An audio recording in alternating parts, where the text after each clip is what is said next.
Novembro de 1985. Isabel Soares atende o telefone. Quem está a ligar é um dos melhores amigos do pai. O homem que 34 anos antes, Mário Soares, escolheu para ser o padrinho dela.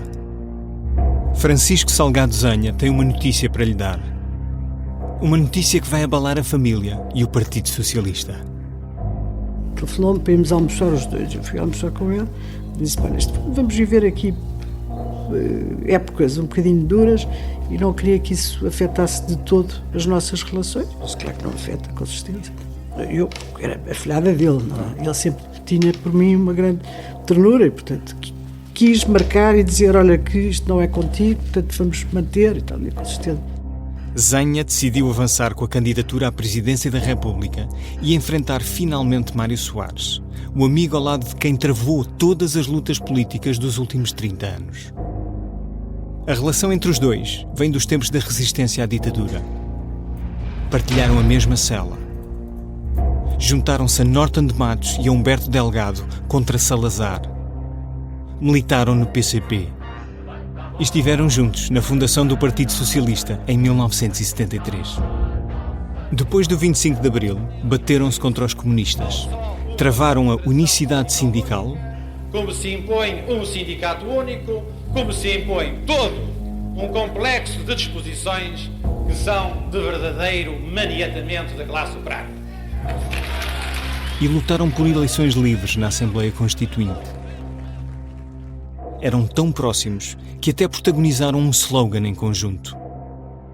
Soares e Zanha, não há quem os detenha. Soares referia-se a Zanha como a consciência moral do PS. Mas os anos no poder foram afastando os dois. Criaram ressentimentos e semearam a desconfiança. Só que nunca ninguém imaginou que chegasse a este ponto. O eterno número 2 vai enfrentar a figura maior dos socialistas e deixar o partido e as pessoas que sempre o trataram como parte da família em estado de choque. Talvez por isso tenha tido um último gesto para com a afilhada e filha de Soares.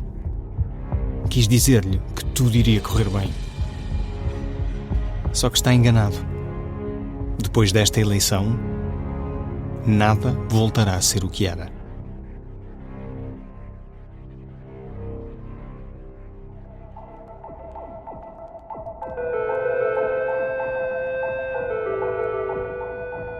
Com a entrada em cena de um novo nome, passam a existir 3 candidatos à esquerda. Maria de Lourdes Pintacilgo, Mário Soares e agora Salgado Zanha.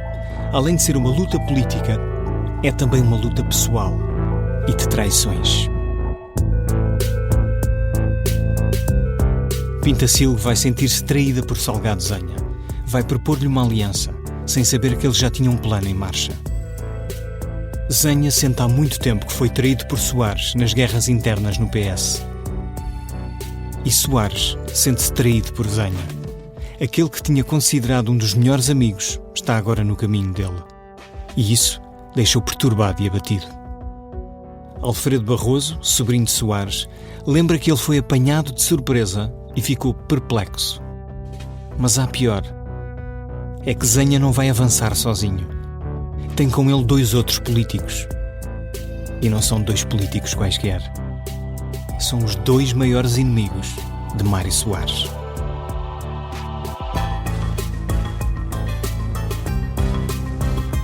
Esta é a eleição mais louca de sempre. Uma série em 6 episódios que faz parte dos Podcast Plus do Observador. É narrada por mim, Gonçalo Weddington, com banda sonora original de Samuel Luria.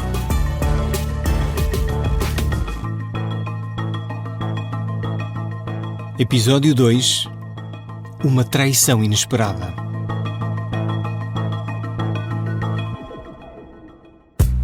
Há momentos que mudam a história. Este é um deles. A gama elétrica Kia mostra que existem outros caminhos mais conscientes, sustentáveis, mais inteligentes, com autonomia superior a 600 km. Afinal, o próximo destino nunca deve ter limites. Kia. Movement that inspires. 18 de outubro de 1980, 5 anos antes de Zanha anunciar a candidatura. Soares vê-se ao espelho enquanto faz a barba. Está furioso com Yanes. Decide ali mesmo que não pode continuar a apoiar aquele cabarão. Há de contar em 2011 ao jornalista e biógrafo Joaquim Vieira. A menos de 2 meses das eleições presidenciais, Ramalho Yanes, preocupado com a recandidatura, acaba de anunciar a um jornal que se sente mais próximo do modelo de sociedade da AD do primeiro-ministro Sá Carneiro. É o mais recente golpe contra o PS. Comuniquei aos jornalistas a decisão do Presidente da República de me exonerar. Foi um reflexo de tipo pessoal normal, mas evidentemente que o problema tem também uma leitura política. Soares nunca lhe perdoou o facto de o ter afastado do governo em 1978. Aliás, soube logo aí que o presidente haveria de criar um partido para tentar derrotar de vez o PS. Até tinha pensado em avançar contra o general e tomar a presidência. Só que quase ninguém no partido o apoiou. Preferiram todos juntar-se a Yanes. E agora o presidente tem a lata de dizer que se revê mais na AD do que no PS? Para Soares, basta. António Campos lembra-se bem desse episódio e de como aquela decisão provocou uma cadeia de acontecimentos que anos mais tarde vai pôr frente a frente Soares e Zenha. O Soares, desde o primeiro dia que foi ter com o Yanes, me contava: este gajo é um tipo ambicioso e é um analfabeto político. Eu tenho que ir para lá dar-lhe aulas de política. Um dia eu estava no Estoril, em São João do Estoril, ele telefona-me logo de manhã e diz: vem, eu preciso urgentemente de falar contigo. Havia a Comissão Política Nacional à noite. Eu chego lá, ele ainda estava a fazer a barba, resolvi, opor-me à candidatura de apoio ao Yanes. Eu disse: tu és maluco, então temos logo a Comissão Nacional convocada, agora como é que resolvemos isto? Já te digo, demito-me da secretário-geral e acabou. Não vou, ele vai montar um partido contra nós. E eu não quero ficar nessa ficha. Foi uma barraca monumental depois na Comissão Nacional à noite, não é? Aquilo partiu-se tudo. A autossuspensão de Soares vai deixar o Partido Socialista em estado de guerra civil. Salgado Zenha é um dos mais furiosos. Não consegue aceitar que, depois de décadas de cumplicidade, Soares tenha tido o descaramento de tomar uma decisão daquela magnitude sem o informar. Está farto de caprichos. Tinha aceitado tudo. Ser a sombra do líder, o homem que verdadeiramente pensa e que ajuda o partido a refletir para que Soares brilhe e recolha os louros, para que mande e desmande sem prestar contas a ninguém. Salgado Zenha tinha até aceitado a humilhação de não continuar ministro em 1976, o cargo que realmente queria, para em vez disso ser líder parlamentar do PS. Uma decisão que Soares tomou sozinho, mais uma vez sem o ouvir, e até contra os apelos da mulher, Maria Barroso, que sabia bem o quanto o padrinho da filha queria continuar no governo. Quando se encontram depois da Comissão Nacional do PS, em casa do líder do partido, Zenha grita furiosamente com Soares. Diz-lhe que o que acaba de fazer é inaceitável. Uma traição. Soares desculpa-se. Responde que tomou a decisão enquanto fazia a barba e que não tinha tido tempo de informar Zenha. Mas mantém o que pensa sobre o presidente Ramalho Yanes. Eticamente, não pode aceitar apoiar aquele gajo. Zenha tenta convencê-lo. Apela ao bom senso. Lembra-lhe a vontade da maioria do partido. Mas não vale a pena. A decisão está tomada. Depois desse dia, Salgado Zenha nunca mais voltará a entrar naquela casa.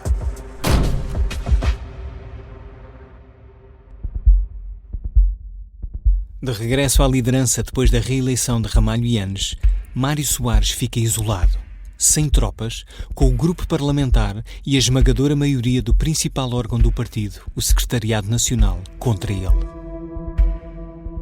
Só que Soares não se dá por vencido. Marca um congresso para o Coliseu de Lisboa e desafia todos os opositores a irem a jogo. É lógico e normal que esses que assim pensam e que estão em divergência comigo avancem com o nome de um candidato a secretário-geral. Isso é que é lógico. O grupo do secretariado apoia Zenha. Tenta convencê-lo a avançar para a liderança, mas ele resiste e acaba por recusar. Quer poupar esse sofrimento ao Dr. Mário Soares, justifica-se com sarcasmo. Sem concorrência, a vitória de Soares é fácil. A oposição interna é esmagada. Zenha será afastado da liderança parlamentar e alvo de um processo disciplinar.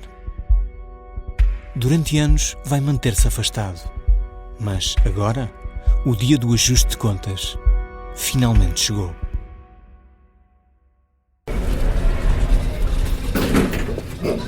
Quando desce da suíte 708 do Hotel Tivoli, em Lisboa, Francisco Salgado Zenha sabe bem o que quer dizer ao país. É verdade que é o último dos candidatos a entrar na corrida e que isso lhe cria naturais dificuldades. Só está a mostrar-se ao país a 15 de novembro de 1985, quando os adversários já têm milhares de quilómetros de rodagem. Mas Zenha sabe como causar impacto e não pensa noutra coisa que não na vitória. No Tivoli, o friso de apoiantes impõe respeito. O ianismo assiste a tudo nas primeiras filas. Melo Antunes, Henrique de Barros, Miguel Galvão Teles e Joaquim Letria, todos homens do presidente, mostram de que lado estão. Os socialistas António Arnaud e Aquilino Ribeiro Machado não faltam à chamada. Até Luísa Guterres, mulher do futuro primeiro-ministro, marca presença. O PCP não envia qualquer dirigente. Mas toda a gente sabe que os comunistas não se expõem assim. Há momentos em que basta apenas dar um sinal. José Saramago e Urbano Tavares Rodrigues, dois dos grandes intelectuais do partido, são convidados de honra de Zenha. A sala não engana. O PRD, o PCP e uma parte importante do Partido Socialista querem Zenha em Belém. E ainda falta Manuela Yanes, a mulher do presidente, que se tornará a grande estrela da campanha. Ramalho Yanes empenha-se pessoalmente. Recebe Zenha no Palácio de Belém, pousam juntos para a fotografia, escreve-lhe uma carta de apoio e torna-se o primeiro proponente da candidatura. A segunda é Manuela Yanes. A influência do presidente não se vai esgotar aí. Afinal, alguém tem de contribuir para as contas da campanha. E há um armador de Monção que vai ser particularmente importante nessa operação. António Gonçalves Gomes tem a alcunha de Samarra. É um dos homens de negócios mais conhecidos do norte do país, dono de uma cadeia de supermercados. Conta-se que com uma fortuna feita à base do contrabando de café. É um empresário influente, próximo de Pinto da Costa, que terá ajudado a salvar o Futebol Clube do Porto da falência. E próximo do presidente Ramalho Yanes, que há de fazer dele comendador. Um dia encontra-se com Joaquim Letria, diretor de campanha de Zenha. Precisa que ele entregue uma coisa ao candidato. E então dê-me uma malinha daquelas de executivo. Achei muito bom, como se dizia antigamente. Cheio de dinheiro, pá. Queres? E eu andei com aquilo, vou guardar aquilo, e andei com aquilo dias, sem conseguir passar aquilo ao Zenha, à campanha, nada. Até que finalmente lá apareceu o homem das contas e lá se resolveu isso. Mas esse foi um apoio grande financeiro. Com dinheiro, estruturas e um candidato reconhecido por todos, nasce oficialmente o movimento ZAP. Zenha à presidência.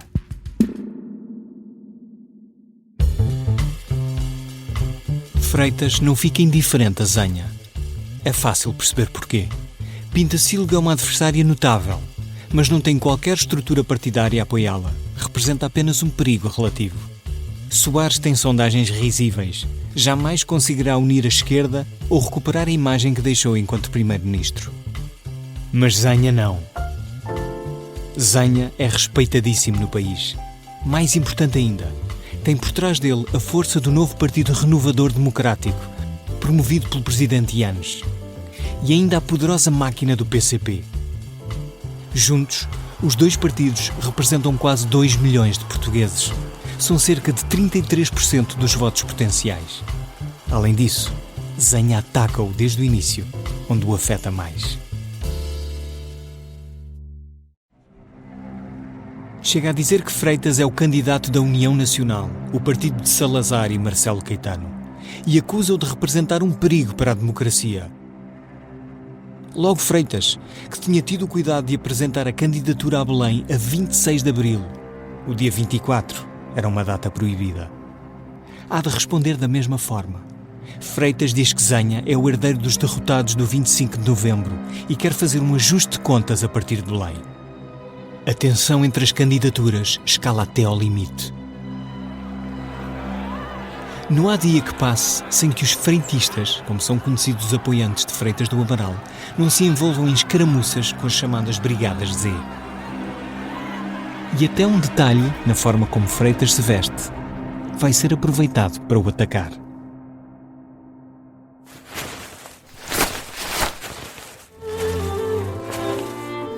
O casaco nem sequer deveria ter entrado na campanha. Num país maioritariamente de esquerda, com 500 mil de desempregados, a inflação na casa dos 20%, milhares com salários em atraso, o candidato da direita, e logo aquele candidato e logo daquela direita, não devia usar aquele casaco. É tudo menos recomendável. Mas Freitas não o larga. Comprou numa loja em Cascais, no outono, para substituir um sobretudo inglês que lhe tinham roubado. Viu uns quantos, mas achou graça àquele modelo tradicional usado pela aristocracia austríaca. Em bom rigor, feitas as contas, até custou metade do preço do casaco anterior. E é uma homenagem simpática a Salzburgo, refúgio para onde se escapa com regularidade para passear com a mulher, Maria José, e fazer uma das coisas de que mais gosta: assistir a concertos de música clássica.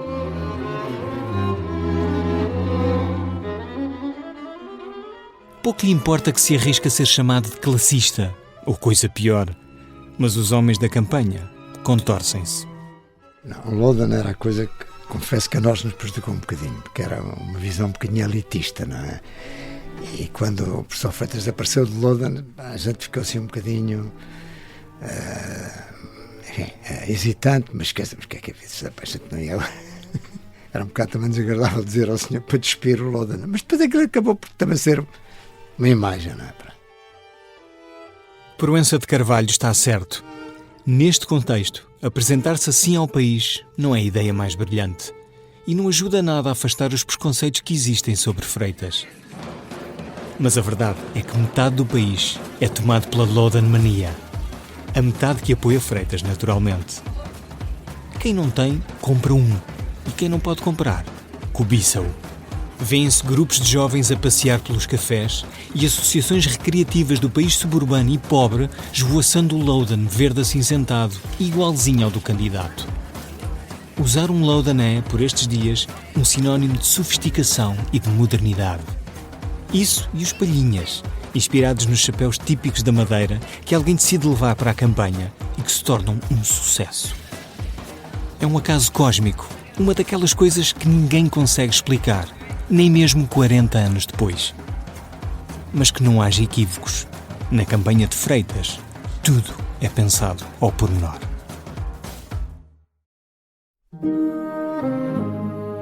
Nuno Sintra Torres, que tinha trabalhado com Proença de Carvalho na RTP, é um homem com uma missão.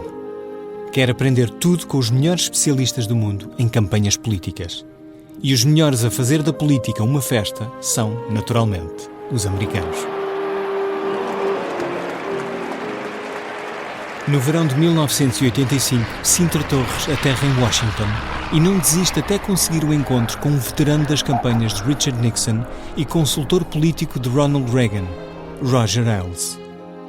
O mesmo que, 10 anos depois daquele encontro com o português, fundará uma das cadeias de televisão mais influentes dos Estados Unidos e do mundo, a Fox News. Sintra Torres é o grande responsável por pensar a imagem de Freitas em campanha e os valiosos tempos de antena. E é com Roger Ailes que vai aprender 3 grandes lições. Os consultores não devem tentar mudar a natureza dos candidatos, apenas corrigir alguns detalhes irritantes. Os candidatos não devem menosprezar o próprio instinto. E mais importante, os candidatos nunca devem jogar à defesa. Como confessa o autor do livro Televisão Política, tudo na campanha de Freitas é pensado à imagem e semelhança de Ronald Reagan. And keeping America strong and always searching for peace. Well, nothing is more important than that. O ator de Hollywood, que se tornou presidente dos Estados Unidos e que tinha acabado de ser reeleito à boleia de uma ideia poderosa: o renascimento da América. O grafismo da campanha, isso foi, como eu escrevo no meu livro, foi completamente influenciado pela campanha de Ronald Reagan, que era um presidente que eu admirava muito e que aproveitei para conseguir autocolantes, bumper stickers, aquelas coisas que os americanos colam nos para-choques dos carros, e todo o grafismo da campanha de Freitas do Amaral foi inspirado na campanha de Ronald Reagan. É também isso que Freitas quer oferecer ao país: liberdade, otimismo, confiança e modernidade, sem crispação e sempre com espírito positivo. Tudo devidamente condensado num slogan de apelo ao orgulho nacional, mas propositadamente despido de ideologia. Afinal, Freitas é um homem da direita mais conservadora, num país sociologicamente de esquerda. Sabe que não pode bipolarizar aquela corrida. A solução sai da cabeça de Daniel Proença de Carvalho, o homem sombra do candidato. E assim nasce Para a Frente Portugal. Além da crise económica e social, havia uma coisa que era a crise psicológica. O país não acreditava, os portugueses estavam sem esperança. Havia uma crise de pessimismo terrível. Os portugueses são sempre um bocadinho assim, mas naquela altura ainda era mais. E nós viemos como uma onda de choque de otimismo. Tá? Foi mesmo uma padrada no charco a sério. Mas para a frente de Portugal. É passado, não esqueçamos o passado. Mas para a frente. E toda a campanha foi gizada nesta ideia. Vamos fazer os portugueses acreditar que é possível. Só fica a faltar um hino que ponha o país a cantar com e por Freitas do Amaral. E a grande inspiração virá de novo da América. Não podia ser de outra maneira. Quando chega às rádios portuguesas, a música criada por aquela verdadeira constelação de estrelas é um sucesso instantâneo. Toma de assalto as tabelas e não há português que não saiba trautear We Are The World.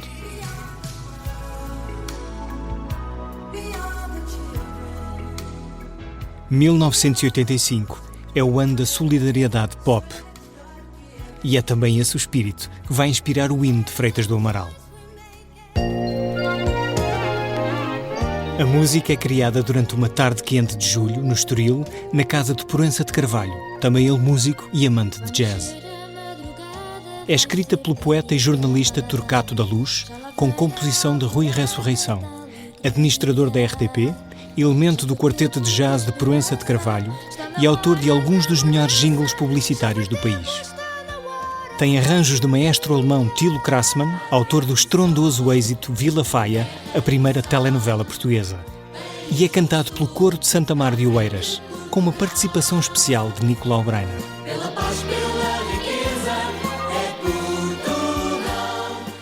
A música torna-se um sucesso imediato. Até a maior artista do país se entusiasma. A campanha de Freitas, que já tem Eusébio a marcar golos nos tempos de antena, chega a usar um ramo de flores para tentar convencer o outro grande símbolo nacional a juntar-se à campanha. Quer dizer, o Eusébio ele fez um tempo de antena em que, num estádio, já não me recordo também qual era o estádio, ele mete um golo, não é? E diz para a frente de Portugal, não é? Portanto, era uma coisa fantástica. E liguei ao João Braga, que era muito amigo dela, não é? E pedi-lhe que ela convidasse a Amália e a mim e tal, para termos um jantar lá em casa dele. E fomos, não é? Ela já tinha ouvido o hino, não é? E portanto, em casa, o hino é muito bonito e tal, a Amália canta lá, e a Amália cantou o hino, claro, e a gente ficou arrepiada.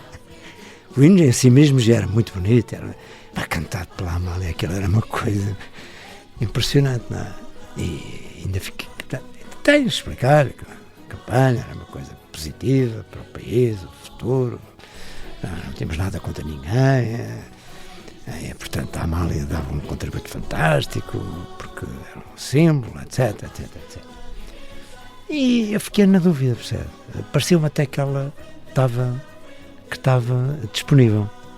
Depois lembro, por acaso, no dia seguinte, mandei um ramo de flores e tal, e com um cartão simpático e tal, e ela ligou-me e disse, e tal, não vou comprometer. E eu percebo, não é? Eu percebo perfeitamente, ainda hoje, acho que ela fez bem, não é?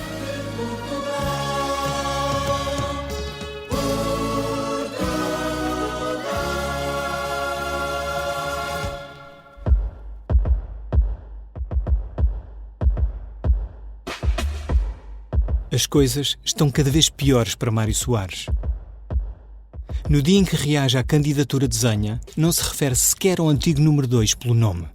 Limita-se a dizer que há apoios que mudam os candidatos, independentemente da vontade deles. E que o país sabe que os não-democratas apoiam um democrata quando isso lhes serve, quando esperam fazer dele um instrumento. Em público, Soares tenta manter a ferocidade do animal político que toda a gente reconhece que é. Não suporta que lhe falem mais da possibilidade de desistir ou que o aconselhem a estar preparado para o pior dos cenários. Quando Almeida Santos lhe diz que deve estar pronto para perder com honra, irrita-se e responde que não perde nem a feijões. Mas as coisas não são assim tão simples. Além de impopular em todo o país, Soares tem apenas o apoio de uma parte do Partido Socialista que acabou de ser derrotado de forma humilhante nas urnas. A direita está unida em torno de uma candidatura que arrasta multidões e o resto da esquerda está com Zenha. Soares sente que está perdido, mas não vai cair sem dar luta. Monta não uma, mas 2 sedes de campanha. O amigo Fernando Martins, presidente do Benfica e dono do Hotel Altis, empresta 5 andares de um edifício recém-erguido na Avenida Conde de Valbom para os serviços do MASP, o movimento de apoio Soares à presidência. O empenho é tal que é o próprio Soares quem faz a lista de materiais necessários, incluindo interruptores e mobílias. Já o velho palacete da Praça Duque de Saldanha, que lhe é cedido por um amigo empreiteiro, vai servir de quartel-general para a comissão executiva da candidatura. É lá que se reúnem os grandes cérebros da campanha: Almeida Santos, Jaime Gama, António Guterres, Jorge Sampaio, António Barreto, Vasco Polido Valente, Alfredo Barroso e António Campos. O cineasta António Pedro Vasconcelos é o arquiteto da campanha televisiva de Soares. Tem a ajuda do realizador Nuno Teixeira, que já tem no currículo sucessos como Vila Faia e O Tal Canal, e também de um outro sobrinho de Soares, o cineasta Mário Barroso, que traz de França uns técnicos tão bons que deixam todos impressionados. Bons e caros. Custam 25.000 contos, mais 3.000 contos em material. O diretor de campanha, o comandante Gomes Mota, é uma escolha pessoal de Soares. E será uma peça essencial para o socialista, lembra Alfredo Barroso, sobrinho e conselheiro de Soares. Quem sacou a empresários dinheiro e sabia fazê-lo muito bem foi o comandante Gomes Mota. O comandante Gomes Mota teve um papel fundamental, era muito amigo de Mário Soares, e teve um papel fundamental na campanha, sem dúvida nenhuma. Apesar das más perspectivas, o dinheiro vai chegando. Vem dos empresários que Gomes Mota consegue convencer, de José Manuel de Melo a Belmiro de Azevedo. E vem das relações internacionais de Soares, dos amigos do SPD alemão, dos socialistas franceses, dos espanhóis do PSOE. Vem até de Macau. E vem mesmo muito dinheiro de Macau. Lembro-me de uma personalidade conhecida e amigo, meu amigo e amigo, sobretudo amigo do Dr. Mário Soares, que entrou no meu gabinete no Saldanha e disse: olha, pá, era papel de mercearia, queres ver? E arranjou-se um bocadinho. Era uma cambada de notas. Isto é Macau, isto é o contributo de Macau. Posso guardar aqui? Pá, eu acho que deves pôr isso é num cofre. Não, fica aí bem, num armário teu. E bem, nunca se foi preciso mexer naquele dinheiro. Para que é que aquele dinheiro foi usado? Para a Fundação Mário Soares.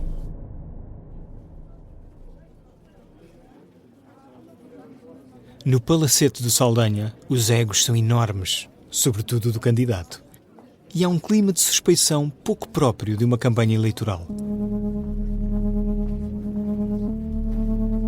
Soares desconfia de todos, sobretudo dos amigos que Zenha deixou no PS.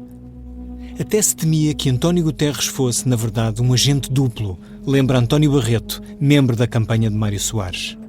Para nós era evidente que havia dentro do Partido Socialista, nos tops, nos de cima, que havia grandes simpatias pela candidatura do Zenha, que havia simpatias pela candidatura de Pinto Silva, que havia quem tivesse hesitações em estar com o Mário Soares, estava melhor não estar com ninguém ou estar neutro.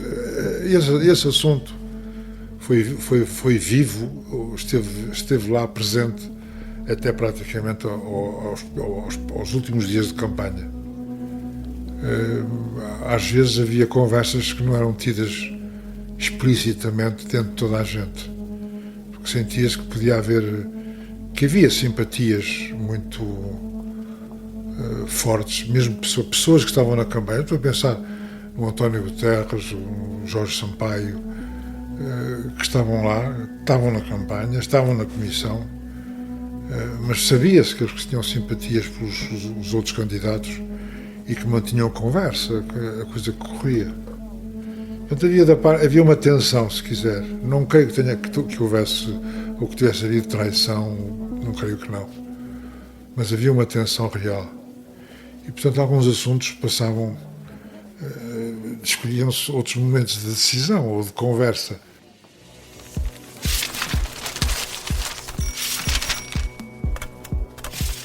O ritmo de trabalho é frenético. Soares ouve muita gente. Sempre gostou de um bom debate, ainda que seja sempre ele a ter a última palavra. Prepara-se ao detalhe. Um homem que parte para a corrida em último lugar não se pode dar ao luxo de ser apanhado desprevenido pelos adversários ou pelos jornalistas. Os homens de Soares entregam-lhe um manual confidencial. Lá dentro estão 650 possíveis perguntas ou temas difíceis com os quais prevêem que possa ser confrontado. A imaginação não tem limites. Os conselheiros conseguem ser ainda mais incómodos do que jornalistas e adversários. Os debates são preparados com 2 ou 3 dias de antecedência. É interrogado pelos homens mais capazes da candidatura, vezes e vezes sem conta, e cada resposta é analisada ao pormenor. Até aceita pela primeira vez que os discursos sejam escritos por outras pessoas. Começam a ser mais curtos e mais cirúrgicos. Também acha uma perfeita loucura mal aparecer nos primeiros tempos de antena e não ser ele o maior protagonista dos cartazes da rua. Mesmo assim, vai aceitar a sugestão de Harry Walter, o consultor alemão que tinha trabalhado nas campanhas de Willy Brandt e Helmut Schmidt, amigos e aliados de sempre de Soares. Aparecem a fadista Hermínia Silva, o campeão olímpico Carlos Lopes, Humberto Coelho, estrela do Benfica e da Seleção Nacional, e Adriano Jordão, pianista de renome internacional. São eles, e não Soares, as estrelas dos cartazes. É que a cara dele já os portugueses conhecem, e nos últimos anos não tem sido muito apreciada. Deu-nos uma sugestão formidável que nós aproveitámos, porque o Mário Soares é um tipo tão conhecido e apesar de tudo tão popular, não precisam tanto de usar a imagem dele. Porque é que vocês não escolhem imagens de pessoas da sociedade civil que o apoiem e fazem uns cartazes com ele e nesses tempos de antena puxam também por essas pessoas. Ao mesmo tempo, a mulher de Mário Soares não fica parada. Não é difícil acompanhar o meu marido. Difícil quer dizer, quando a gente age por amor, quando que nos liga uma grande ternura, uma amizade profunda, eu acho que não é difícil. Maria Barroso lança-se à estrada para fazer uma verdadeira campanha paralela. A ideia não parte de Soares, nem da mulher. O staff do candidato é que percebe que estava a desperdiçar um ativo. Maria Barroso alarga as fronteiras da candidatura e traz votos que Soares afasta. Ela era muito mais capaz de cativar e de nem sequer suscitar digamos, a animosidade dos comunistas, porque ela tinha aquela maneira de ser dela, muito delicada, e além disso havia também a memória do que ela tinha feito. ela tinha sido a declamadora que tinha declamado todos os grandes poetas da esquerda, que acompanhava a Academia dos Amadores, o coro da Academia dos Amadores de Música de Lopes Graça, e a PIDE andava sempre atrás e tentava boicotar.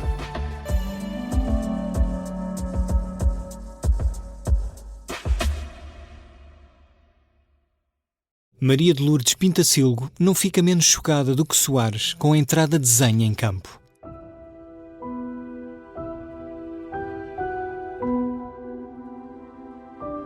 Conhecem-se perfeitamente. 2 dias antes da apresentação oficial da candidatura dele, tinha recebido o casal Francisco e Irene Zenha para um almoço prolongado. Ironia das ironias, tinha convidado o antigo número 2 do PS para ser mandatário da campanha dela. O que a magoa verdadeiramente nem é Zenha, é a atitude de Yanes, que conspirou contra ela desde o primeiro minuto. Só encontra uma palavra para descrever aquele gesto: traição.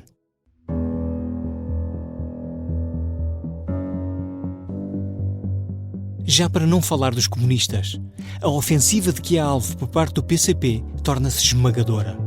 Álvaro Cunhal, que antes da campanha a procurava frequentemente para conversar sobre o estado do país, deixa de a contactar. Ângelo Veloso, o candidato oficial do partido, é pouco mais do que um fantoche, e só alguém muito desprovido de faro político é que ainda acredita que se vai manter na corrida. Os meios do PCP passam a estar todos ao serviço de Salgado Zenha. Nos bastiões comunistas, no sul do país, onde Pintacilgo é mais forte, o PCP faz campanha porta a porta para exaltar Zenha e combater a antiga primeira-ministra. Sabem que quanto mais votos tiver Pintacilgo, mais difícil será para Zenha passar à segunda volta.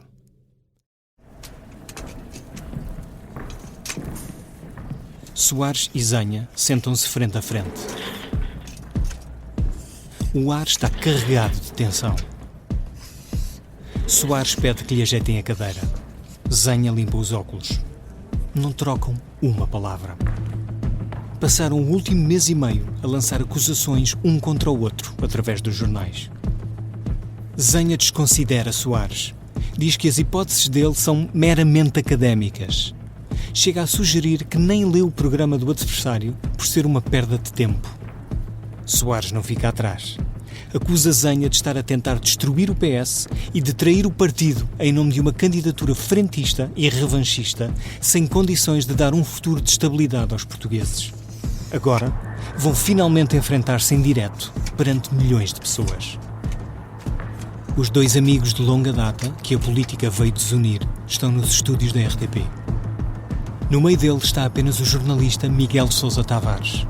Dali a poucos segundos vai começar o debate mais duro da vida de Soares e de Zenha. Mas essa é uma história para o próximo episódio. No próximo episódio... Completamente mentira. Isso foi divulgado por um senhor que é um aldrabão político, eu digo aldrabão com todas as letras, porque ele ainda está vivo.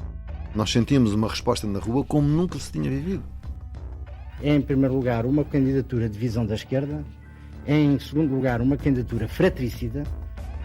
Se porventura se entende que ele é meu irmão, ele não é meu irmão. Não é, nunca foi, nem nunca será.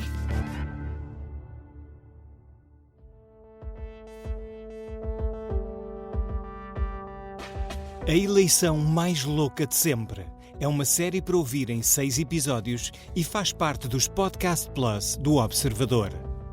É narrada por mim, Gonçalo Weddington, e tem banda sonora original de Samuel Lúria. O guião e as entrevistas são de Miguel Santos Carrapatoso. A sonoplastia e desenho de som são de Arturo Costa. O design gráfico é de Miguel Ferrazo Cabral. A edição é de João Santos Duarte e Tânia Pereirinha. A coordenação é de Miguel Pinheiro, Filomena Martins, Pedro Jorge Castro, Ricardo Conceição e Sara Antunes de Oliveira. Neste episódio ouvimos sons retirados do YouTube e da RTP. Podcast Plus do Observador. É mais do que um podcast.